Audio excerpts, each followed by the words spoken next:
And if you're Lamar Jackson, for that matter, how much, Dan, does Zay Flowers change this matchup, even just his presence alone?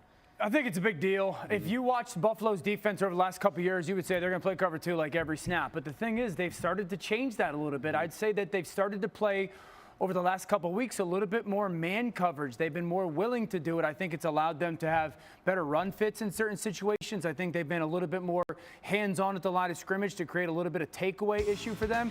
I think that's the big thing, is for a defense that has, and Lamar, when he played against them, consistently been in that zone coverage. As you see it, 30% in the first 15 weeks has jumped up to 40% man coverage. And I think part of it is Christian Benford having a ton of comfort with Rasul Douglas doing it. So if Zay Flowers doesn't play and he's their man winner, I think Buffalo's even more willing to play some man coverage, try to make sure that they can shut down Bateman, and that's huge advantage for Buffalo's defense.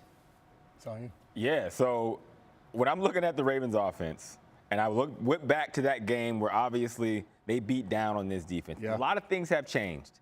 One thing that hasn't changed is they have Mark Andrews, Pat Ricard, and Isaiah Likely. So if you're going to play those small guys to those big packages, like, these are basically extensions of the offensive line. Here you're going to see Lamar run, read option here. You're going to have Andrews out in front. You're going to have Likely out in front. Boom, boom. This is a walk-in touchdown from the 10-yard line. Next is going to be another big Derrick Henry run. Right here you're going to have Mark Andrews in the line of scrimmage. He's going to lead the way with the kick out. And then Pat Ricard is going to clean up over the middle and lead Derrick Henry through the hole. Watch how big this hole gets. Pat Ricard eats up two players. And DeMar Hamlin is going to have to take better angles and be a willing tackler in this game, because in that first matchup, he was not. Lastly, we all remember the opening big run from Derrick Henry. You got Mark Andrews and Pat Ricard. Watch Ricard come down the interior defensive line. Wham block. Boom. And then Andrews sealing inside on wrap creates that huge lane for this long touchdown run. So they played physical ball. They went into that game knowing that they were the more dominant team, and the Bills did not have an answer for it the first time around. See, I love that tape because it displays the massive issue for Buffalo, which is they like to play light.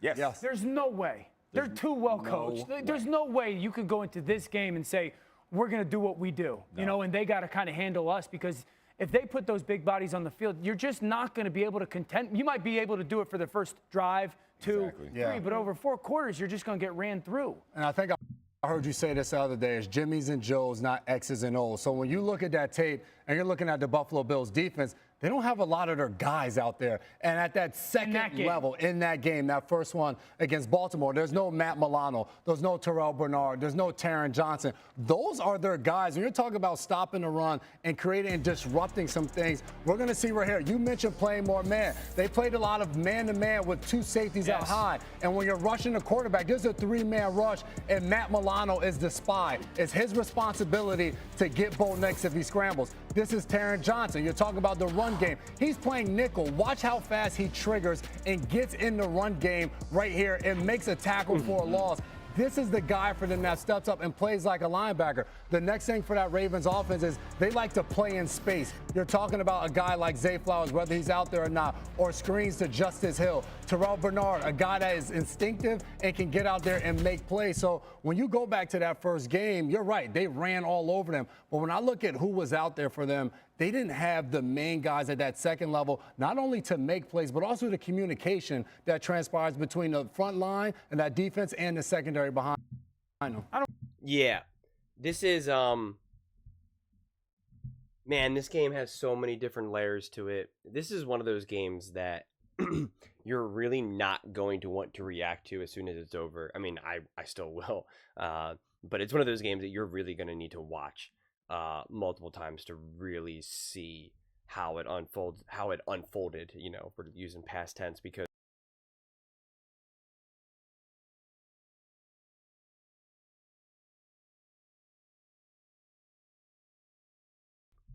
I mean, just looking at that run game too, what the Ravens can do and what they want to do is just, it's poetry, man. It's music. It's a literal thing of beauty. I mean, of course, if Zay Flowers doesn't play, like, yeah, that will absolutely hurt the Ravens. There's no way around it, and you have to admit that. You'd have to acknowledge that. And I don't know how I'm always concerned about a team when they are kind of in limbo about a big time player, whether he's going to play or not. Because then it's just like, I wonder if they're confident that he will play or that he won't play. If they have some sort of idea, okay, it looks like he's not, or you know what, he is. He's just not going to be able to practice, but you know he'll be ready. Because it's just like, I don't know what that does from a game planning. Because if Zay Flowers is playing, it's going to be a completely different approach than if he's not playing. They're going to have a different mentality, a different style of play. They're going to expect different defenses from the Buffalo Bills. Like, things will fundamentally change. And so you want them to be confident and know exactly what they're going to be doing starting on, you know, when they ended this game on Saturday. I guess as soon as they knew that the Bills were going to be playing was on Sunday. So, you know, since Sunday, the moment the Bills game ended, right, that's when let's get to work. The moment they knew the Bills, probably by the third quarter, they're like, all right, we're on it. Let's get to work. We're playing the Bills. And that's what it is. But like, if you kind of have to add an extra variable that's kind of in limbo, it's just another thing that you don't want to deal with.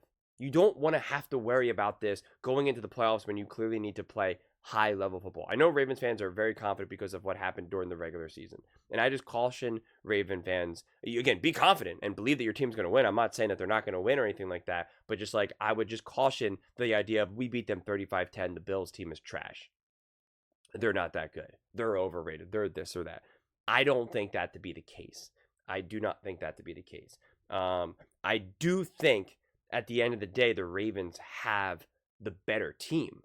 But again, that doesn't mean that they're going to win. And it's not like I think that they have a better team by a factor of like 100 here. I don't think that the Ravens are a 35-point team and the Bills are a 10-point team. I do not think that to be the case. That's just not my read on this game or these two teams. Just like when the Ravens lost to the Raiders and the Browns, I'm not like, hey, see, they're not a good team. They lost to the Raiders and the Browns. Like, so that's why you can't take individual games so so close to the word of the truth. Because if you do that, if you say, well, we beat the Bills 35-10, clearly where that means we're so much better than them, and then you have to do that for the Raiders and to the Browns and any other bad losses you had. The Chiefs beat you. So if you win and now you have to face the Chiefs, well, the Chiefs beat you, man. They're better. You know what I mean? Like, you can't do it that way. So that's why I always encourage people to kind of have like an honest conversation about like what you're seeing, rather than just kind of jumping to a week 4 conclusion. But yeah, this game just has so many different layers to it, and it just honestly, all of the games I'm actually honestly pretty excited for. But this, of course, is, you know, box office. This is like, oh my God, this is what you're dreaming of. Honestly, the moment the Super Bowl ends, it's like you just can't wait for this moment right here, and it's awesome that we're gonna get it. And I just really hope at the end of the day, the team that ultimately is the better team, the team that ultimately plays the best ball, ends up winning. That's what I want to see more than anything. The team that's actually the better team, the team that's truly playing better ball, wins the game. Because that's not always that. There's plenty of times that the team that's clearly better, that's clearly playing better, just because of a muff punt, an injury, you know, whatever it is, an unfortunate fumble, and they lose. And I just want to see the best team win. May the best man win. Like, that's really ultimately at the end of the day that I want to see more than anything. Because in no way could I pick either of these two teams, not in terms of my prediction of who's going to win, because I can really see a path for both of these teams, and the path seems incredibly clear to me for both of these teams, which is why I'm like, I don't know what to do with that. How can I see the Bills winning so easily, and on the flip side, how can I see the Ravens winning so easily? Because I could see another 35-10 game, you know, like I could see that. But I could also see it being the opposite. I could also be seeing it being an absolute shootout. I could see it being like a 2021, you know, Chiefs Bills style game. Well, the only thing that I can't see is it being a bizarre 17-10 game like the AFC Championship last year. That's the one path, one door that I just can't see through. Like I'd be disappointed if that's what we got, because I was disappointed in that AFC Championship game, because that was, you know, sorry to say, it wasn't exactly the most exciting game ever. I was ready for box office, and I'm watching it, and I'm like, when does it start? When does the good football happen? And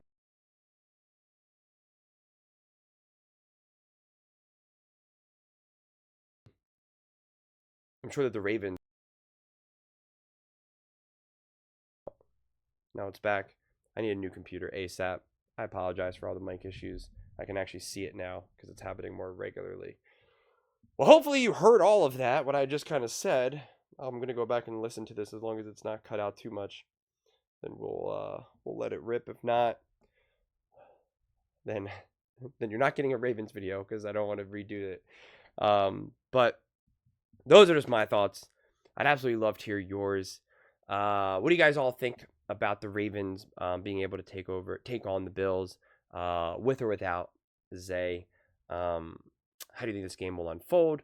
Let me know in the comments below. I read every single comment, so whether you agree with me or disagree with me, either way, let's get in some discussions. Let's get in some fights, but ultimately, let's just have some fun. And please do consider subscribing. We're building an amazing community here, and I absolutely love to see you part of it. I want to build something that we all genuinely feel connected to, something that we're really excited to be part of. I think we're on our way to doing it. And please don't forget to give this video a thumbs up, as it really does help with the visibility and the algorithm.